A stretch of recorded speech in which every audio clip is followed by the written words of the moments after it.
Number 1 curl land strainer. ఇప్పుడంటే ఒక్కో మనిషికి ఒక్కో బ్లడ్ గ్రూప్ ఉంటుందని మనకు తెలుసు, కానీ ఇన్ని బ్లడ్ గ్రూప్స్ ఉన్నాయని కనిపెట్టింది మాత్రం కార్ల్ ల్యాండ్ స్టెయినర్. ఆస్ట్రియాకి చెందిన ఈయన 1901 సంవత్సరంలో ABO బ్లడ్ గ్రూప్స్ని కనిపెట్టారు. ఈయన బ్లడ్ గ్రూప్స్ని కనిపెట్టడం వల్లనే ప్రస్తుతం బ్లడ్ ట్రాన్స్ఫ్యూషన్స్ జరుగుతున్నాయి. బ్లడ్ గ్రూప్స్ని కనిపెట్టి ఎంతో మంది ప్రాణాలను కాపాడారు. ప్రస్తుతం ప్రపంచవ్యాప్తంగా ప్రతి సంవత్సరం 12 కోట్ల మంది బ్లడ్ ట్రాన్స్ఫ్యూషన్స్ జరుగుతున్నాయి. ఈ బ్లడ్ ట్రాన్స్ఫ్యూషన్స్ వలన కొన్ని కోట్ల మంది కొత్త జీవితాన్ని గడుపుతున్నారు. ఈయన చేసిన కృషి వల్లనే తలసేమియా బారిన పడ్డ రోగులు కూడా బ్రతుకుతున్నారు. ఇన్ని బ్లడ్ గ్రూప్స్ ఉన్నాయని కనిపెట్టినందుకు 1930లో నోబెల్ ప్రైజ్ లభించింది. జీవితంలో ప్రతి ఒక్కరూ ఒక్కసారైనా చేయాల్సిన పని బ్లడ్ డొనేషన్. అంతేకాదు, సంవత్సరానికి 2 సార్లు అనగా 6 నెలలకు ఒకసారి బ్లడ్ డొనేట్ చేయడం వలన ఆరోగ్యానికి మంచిదని డాక్టర్లు సూచిస్తున్నారు. ఈయన చేసిన కృషికి ఈయన పుట్టినరోజుని వరల్డ్ బ్లడ్ డోనర్ డేగా జరుపుకుంటున్నారు. Number 2 pharma and team. ఈ భూమిపైన మనం సురక్షితంగా బ్రతుకుతున్నాం అంటే దానికి కారణం ఓజోన్ లేయర్. మన భూమికి 17 నుండి 50 కిలోమీటర్ల ఎత్తులో ఈ ఓజోన్ లేయర్ ఉంటుంది. ఈ ఓజోన్ లేయర్ సూర్యుడి నుండి వచ్చే అల్ట్రావైలెట్ రేస్ నుండి మనల్ని కాపాడుతుంది. ఈ లేయర్ 1% తగ్గినా 2% మందికి చర్మ వ్యాధులు ఏర్పడతాయి. ఒకవేళ ఈ లేయర్ లేకపోతే భూమిపైన ఉన్న వాళ్ళంతా నిమిషాల్లో స్కిన్ ఎఫెక్ట్ అయ్యి గుడ్డివారుగా మారిపోతారు. మనలో ఉన్న DNA పూర్తిగా డ్యామేజ్ అయ్యి బ్రతకడమే కష్టమైపోతుంది. ఒక మాటలో చెప్పాలంటే ఓజోన్ లేయర్ లేకపోతే ఈ భూమిపైన ఏ జీవి బ్రతకదు. అలాంటిది అంటార్కిటా ప్రాంతంలో ఈ ఓజోన్ లేయర్కి హోల్ పడిందని ఈ 3 సైంటిస్టులు గుర్తించారు. ఆ హోల్ కారణం క్లోరోఫ్లోరో కార్బన్స్ అని వీళ్ళ రీసెర్చ్ ద్వారా ప్రపంచానికి తెలియజేశారు. ఒక chlorofluoro carbon atom 1,00,000 ozone atoms ని నాశనం చేస్తుంది. వీళ్ళ రీసెర్చ్ వల్లనే ప్రస్తుతం క్లోరోఫ్లోరో యాటమ్స్ వాడకాన్ని ప్రభుత్వం బ్యాన్ చేసింది. Number 3 Edward Jenner. Small pox అంటేనే కొన్ని సంవత్సరాల క్రితం ప్రజలు వణికిపోయేవాళ్ళు. ఈ వ్యాధి కొన్ని వందల గ్రామాలను శ్మశానాలుగా మార్చేసింది. దీనికి భయపడి వాళ్ళ ఊర్లు వదిలి వెళ్లిపోయిన వాళ్ళు చాలా మంది ఉన్నారు. యుద్ధాల్లో జరిగిన ప్రాణ నష్టం కన్నా ఈ మసూజి వలన చనిపోయిన వాళ్ళు ఎక్కువ. ఆ టైంలో ఈ వ్యాధి వచ్చిన ప్రతి 3 ఒకరు చనిపోయారు.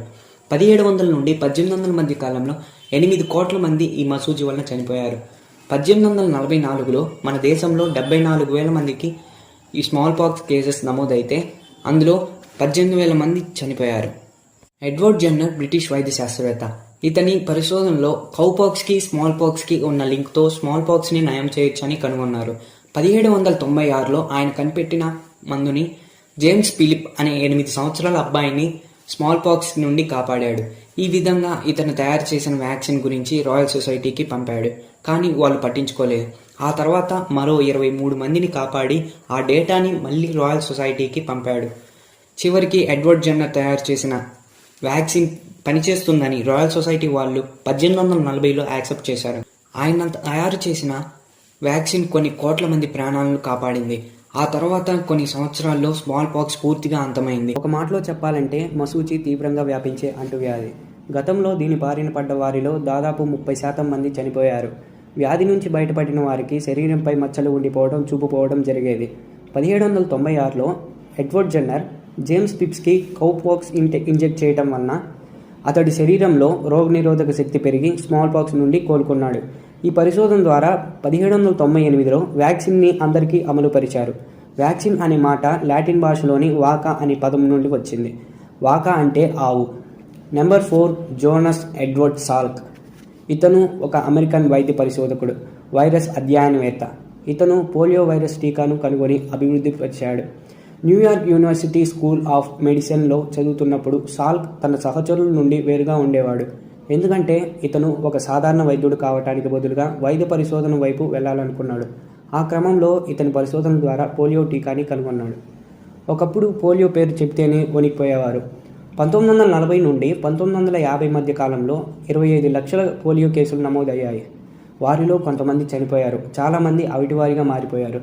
అలాంటి పోలియో ప్రస్తుతం 99% కనపడకుండా పోయింది అంటేనే దానికి కారణం జోనస్ సాల్క్. ఈయన కనిపెట్టిన వ్యాక్సిన్ వలన ప్రజలందరూ పోలియో బారిన పడకుండా తమ లైఫ్ని హ్యాపీగా గడుపుతున్నారు. మరో ముఖ్యమైన విషయం ఏంటంటే ఈయన కనిపెట్టిన ఈ వ్యాక్సిన్కి పేటెంట్ కూడా తీసుకోలేదు. ఒకవేళ పేటెంట్ తీసుకొని ఉంటే డబ్బుతో పాటు ఈ వ్యాక్సిన్పై పూర్తి అధికారాలు అతని సొంతం అయి ఉండేవి. కానీ సాల్క్ లక్ష్యం అది కాదు. ఈ భూమి మీద అసలు పోలియో లేని మనిషిని చూడాలనేదే ఇతని లక్ష్యం. Number 5 James Harrison. ఈయన గురించి చెప్పబోతే అసలు ఈ వీడియోకి అర్థం లేదు. ఎందుకంటే ఇతను తన జీవితకాలంలో దాదాపు 20 లక్షల మంది చిన్నపిల్లల ప్రాణాలను కాపాడాడు. ఇతను తన రక్తంతో రీసస్ అనే వ్యాధికి బాధపడే చిన్నపిల్లలను రక్షించాడు. ఈ రీసస్ అనే వ్యాధి తల్లి కడుపులో ఉన్న బిడ్డకు వస్తుంది. ఈ రీసస్ చాలా డేంజర్. సరైన సమయంలో ప్లాస్మాతో కలిసిన రక్తాన్ని యాంటీడోస్గా ఇవ్వకపోతే పుట్టబోయే బిడ్డ అసంపూర్ణంగా అవయవాలు లేకుండా పుడుతుంది. ఇలా జరగకూడదంటే ప్లాస్మాతో కలిసిన రక్తాన్ని యాంటీడోస్గా కడుపుతో ఉన్న తల్లి ఇవ్వాలి. ప్లాస్మాతో కూడిన రక్తంతో ఈ ప్రపంచంలో చాలా తక్కువ మంది ఉంటారు. వారిలో ఒకరు James Harrison. So I said I'd become a donor when I turned 18, and so 2 days after I turned 18 I made my first donation. Number 6 Ananenko Baranov Bespalov. అది 1986 ఏప్రిల్ 26 రష్యాలోని ప్రిపెట్లో ఉన్న చెర్నోబిల్లో ఉన్న న్యూక్లియర్ పవర్ ప్లాంట్. ఈ power ప్లాంట్లోని 4వ number రియాక్టర్లో కొంతమంది సిబ్బంది ఒక టెస్ట్ని చేయాలనుకున్నారు. ఒకవేళ ఏదైనా ప్రమాదం జరిగి రియాక్టర్లో వేడి పెరిగినప్పుడు ఆ వేడిని కంట్రోల్ చేసే కూలింగ్ సిస్టమ్ సరిగ్గా పనిచేస్తుందో లేదో చెక్ చేయాలనుకున్నారు.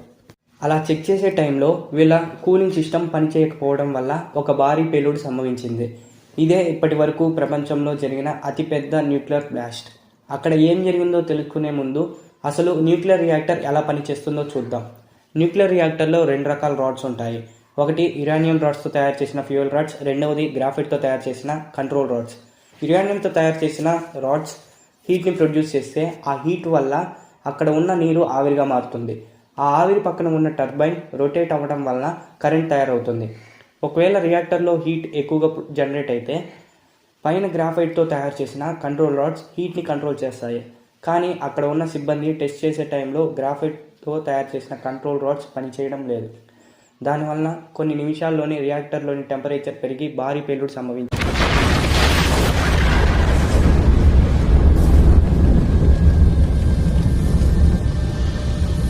ఈ బ్లాస్ట్ వలన అక్కడ పనిచేసే 31 మంది చనిపోయారు. ఈ బ్లాస్ట్ జరిగిన తరువాత అక్కడ నివసించే 2.5 లక్షల మంది వేరే ప్రాంతాలకు తరలించడం జరిగింది. అయినప్పటికీ ఈ బ్లాస్ట్లో జరిగిన రేడియో యాక్టివ్ మెటీరియల్ వలన 1986 నుండి 2004 వరకు 9 లక్షల మంది చనిపోయారు. కానీ ఆ ప్రమాదం అంతటితో ఆగిపోలేదు. బ్లాస్ట్ వలన పక్కన ఉన్న ఎమర్జెన్సీ వాటర్ కూలింగ్ సిస్టమ్ కూడా ఫెయిల్ అవ్వడం వలన ఆ వాటర్ మొత్తం న్యూక్లియర్ రియాక్టర్ క్రింది భాగానికి చేరుకున్నాయి. ఈ బ్లాస్ట్ జరిగిన తర్వాత యురేనియం రాడ్స్లో ఉన్న న్యూక్లియర్ ఫిషన్ లావాగా మారటం మొదలైంది. అలా మారిన లావా మొత్తం రియాక్టర్ అడుగులోకి చేరి క్రింద ఉన్న వాటర్ కలిస్తే ముందు జరిగిన పేలుడు కన్నా భారీ పేలుడు సంభవిస్తుంది. అప్పుడు రిలీజ్ అయ్యే ఎనర్జీ హిరోషిమా నాగసాకి కన్నా 400 రెట్లు భారీ ప్రమాదం జరిగి ఉండేది. అలా జరిగి ఉంటే యూరోప్లో ఒక్కరు కూడా ప్రాణాలతో మిగిలేవారు కాదు. కానీ అలా జరగకుండా అనాన్కో బెరానోవ్ బేస్ పలావ్ ఈ 3 వ్యక్తులు ఆపగలిగారు. వీరు ఆ న్యూక్లియర్ రియాక్టర్ కింద ఉన్న రేడియో యాక్టివ్ వాటర్లోకి దిగి అక్కడ ఉన్న వాల్ని ఓపెన్ చేసి లోపల ఉన్న 50 లక్షల లీటర్ నీటిని బయటికి వదిలేశారు. ఆ రేడియో యాక్టివ్ వాటర్లోకి దిగితే చనిపోతాం అని తెలిసి కూడా సాహసం చేశారు. కానీ వాళ్ళల్లో ఒకరు 2005లో చనిపోయారు. మిగతా 2 ఇప్పటికీ బ్రతికే ఉన్నారు. ఈ 3 కనుక లేకపోయింటే యూరోప్లో ఒక్క జీవి కూడా బ్రతికి ఉండేది కాదు. ఒక్క చెట్టు కూడా మొలిచేది కాదు. ఇది జరిగి ఇప్పటికీ 35 సంవత్సరాలు గడిచినా ఇప్పటికీ మనం ఆ ప్లేస్కి వెళ్ళాలంటే సేఫ్టీ డ్రెస్ తప్పనిసరి.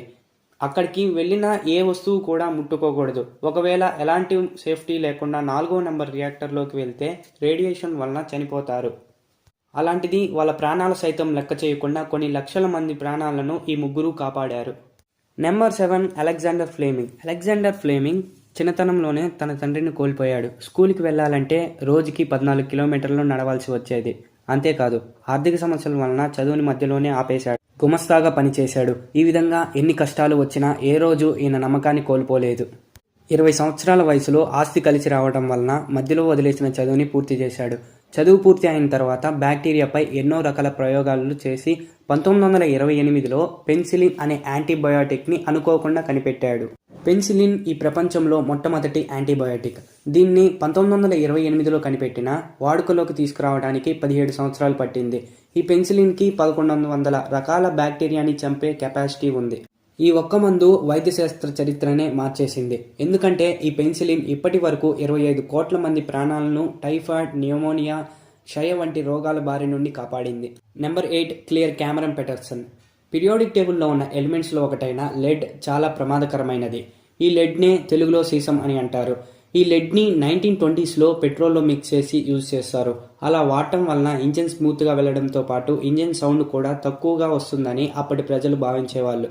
కానీ ఈ ప్రక్రియలో వాహనాల నుండి స్మోక్తో పాటు లెడ్ కూడా రిలీజ్ అవుతుందని, ఆ లెడ్ వలన ప్రాణ నష్టం, వాయు కాలుష్యం ఏర్పడుతుందని క్లియర్ క్యామరన్ పెటర్సన్ గ్రహించారు. వాహనాల నుండి విడుదలయ్యే ఈ పొగలో ఉన్న లెడ్ డైరెక్ట్గా రక్త కణాల్లో కలుస్తాయి. దీనివల్ల ఎన్నో రోగాలు వస్తాయి. అమెరికాలో ఈ లెడ్తో కూడిన పెట్రోల్ వాడటం వలన వాతావరణం లెడ్ లెవెల్స్ విపరీతంగా పెరిగిపోయాయి.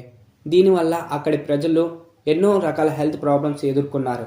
ఈయన ఎన్ఆర్సీతో కలిసి జరుగుతున్న నష్టం గురించి పూర్తిగా వివరించారు. కానీ వాళ్ళు దీన్ని పట్టించుకోలేదు. పెటర్సన్ పట్టు విడవలేదు. 5 సంవత్సరాల పాటు కష్టపడి వీటికి వ్యతిరేకంగా పోరాడినా లాభం లేకుండా పోయింది. అయినా సరే పెట్రోల్లో కలుపుతున్న లెడ్ వలన జరిగే నష్టాల గురించి 78 పేజీల డాక్యుమెంట్ని ఎన్ఆర్సీకి సబ్మిట్ చేశాడు. ఈసారి ఫెయిల్ అవ్వలేదు. 40 సంవత్సరాల పాటు ఇతను చేసిన కృషి ఫలించింది.